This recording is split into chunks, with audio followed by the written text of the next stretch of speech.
What is your personal encounter with the paranormal? Ghosts, aliens, sleep paralysis, glitch in the matrix, etc. Not me, but my dad. He grew up in a small village in Greece. One day on his walk home it was storming quite heavily. He was standing under a tree in an attempt to wait it out.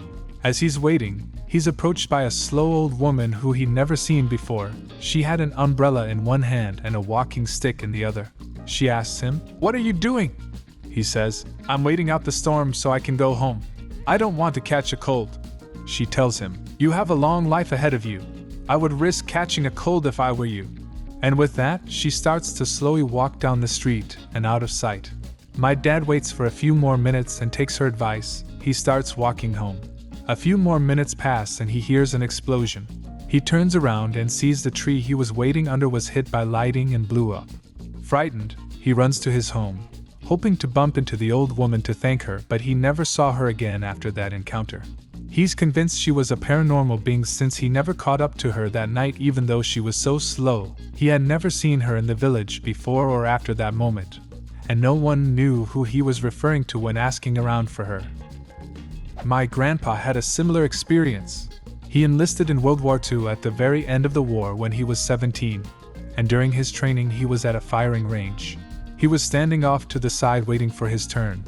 Or maybe he was finishing up, not important. A lieutenant he never saw before came up to him and told him very sternly, "You're not supposed to stand there. Move." A little flummoxed, he moved to a different area, and just a minute or two after he did, a bullet ricocheted right where he would have been standing. He never saw that lieutenant again. He figured he may have been saved by a legitimate guardian angel. My wife of 22 years died earlier this year. She was every bit the happy homemaker. Every day after I went to work, and she would make our bed like a soldier in basic training. It had to be just perfect, including the massive pile of throw pillows we had to unload every night and stack on a small couch in our room. During the last few months when she became bed-bound, I of course had to take over all the cleaning duties, which did not include a daily making of the bed. So the pillows remained stacked on the couch for months without moving. The night she died, I was awoken by the sound of a fan in our room being knocked over. I turned on the light and the pile of throw pillows, which had not moved in months, fell into the floor and knocked over the fan that was about 2 feet away from the couch. I piled them up back on the couch and got back into bed. I checked the time to see how long I had been asleep. It was 2:12 in the morning. My wife's is February 12th. My sister had a dream that she was kidnapped and being used as a sex slave in a random basement in an unknown location. Obviously it freaked her out, but that's not the crazy part. The next day her ex-boyfriend called her to ask if she was okay because he had a dream that she got abducted and nobody knew where she was. Parallel universe leakage. Just recently, about 2 weeks ago, I was on my way to Home Depot when I arrive at this stoplight. After sitting there about 15 or so seconds, the light turns green. As soon as it did, I felt like I couldn't move at all. I don't know how to explain it, but it felt like if something was telling me to not go just yet. After about a second or two, this red Ford Explorer barrels through the intersection, running the red at what must have been about 50 miles per hour. I don't know how much exactly, but it went ridiculously fast. After the car sped through the intersection, I could move again. I don't know what that something was, but had it not been for that, I would have probably not been able to tell you all this little story. Probably your subconscious. Your ear might have heard the sound from far away, and your subconscious told you to not go yet. My mom was about to cross the road one day. The light turned green for pedestrians to walk, but my mom saw a lady across the street. Her eyes got really wide, like something was wrong, and my mom just stared at her instead of crossing. A car sped through the lights, and just like your story, my mom wouldn't be here if she hadn't noticed that lady and stopped to stare at her. I think I lived in a haunted dorm room. My roommate and I kind of assumed the previous tenants were joking when they said they summoned a ghost, but it felt like bizarre, unexplainable nonsense was constantly happening in that room. About once a week, we would both wake up from a dead sleep at the same time, usually 3:06 a.m., and both our phones would be glowing, or the radio and the TV would turn on simultaneously. One night we were laying in bed and everything on top of my roommate's wardrobe fell to the floor.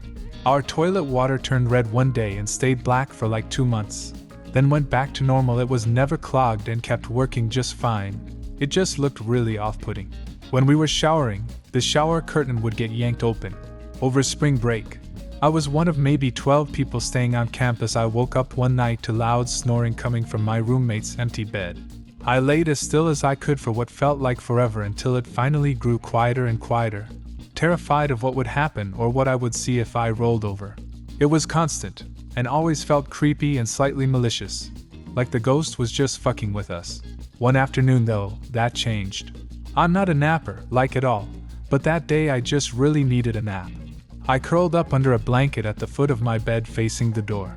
At some point, I very groggily woke up and could tell someone was in the room, watching me.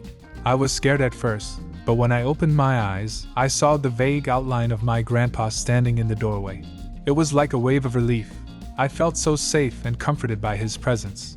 That semester was really challenging for me, but it felt like he was checking in to make sure I knew I would be okay.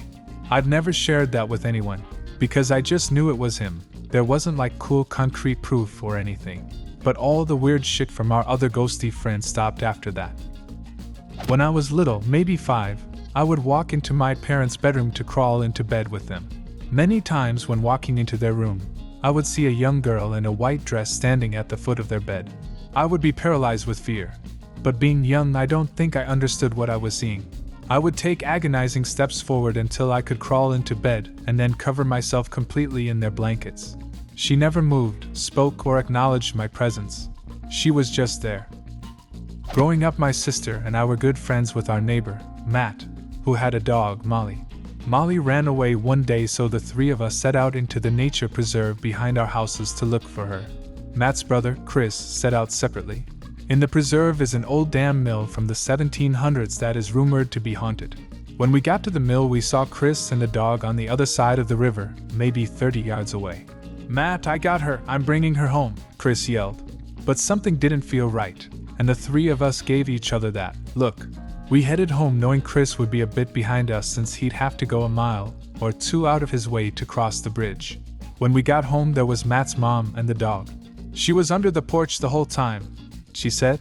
A little while later, Chris showed up, having never even gone into that part of the woods. Plot twist: you saw the real Chris and Molly in the woods. The ones who showed up later took their places. Okay, Stephen King. One night I was going to sleep and all of a sudden I start sweating profusely. I tried to get up and turn on the AC and I could not move from my bed. I was confused and a bit scared. I tried to shout to my sister in the next room over. I couldn't talk either. At this point is when I saw a dark figure in the corner watching me. It felt like years until the silence broke. It muttered in a distorted voice, "You are not safe." At this point I could hear my heart pounding like it was in my ear. Next thing I knew, the figure moved across the room and to the foot of my bed. It stared into my soul and then I could move.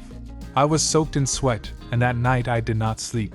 To this day I have never had sleep paralysis after that, and I still wonder, am I really safe? When I was 19 or so, I had moved into my first apartment alone. I got all my furniture from the thrift store next door. They were pretty good finds too. My favorite was a pair of red armchairs that I'd often fall asleep in while reading. One night I woke up and there was a little girl sitting in the chair across from me. My lights were still on as I had fallen asleep reading, and I could move around, so I don't think it was sleep paralysis. She started playing peekaboo, and so I played back. When I removed my hands after the 3rd time, she was gone. I did have sleep paralysis at least 3 times a week in that apartment, but it was nothing like that night playing peekaboo. I don't know if this was some weird coincidence, but when I was 14 I was staying the night at my friend's house, and we decided to sleep in the guest room instead of her own bedroom. She kept telling me she thought the room was haunted, and I thought she was just trying to wind me up, but just before she went to sleep she mentioned it again. At that moment, everything suddenly went really cold and the radio randomly switched on and started making weird static noises even though nothing touched it. My friend refused to sleep in there ever again.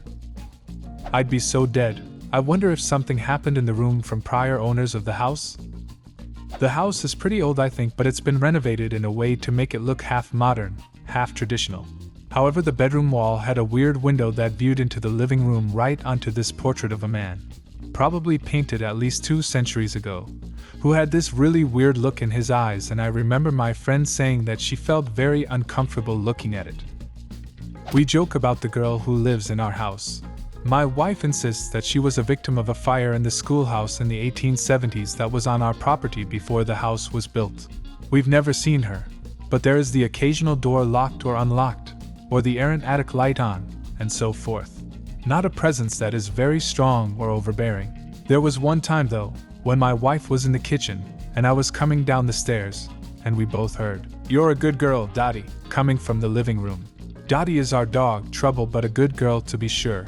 Apparently there is one more person besides my wife and I in the house who agrees. What is your personal encounter with the paranormal? Leave a comment and subscribe to the channel if you want to see more videos like this one.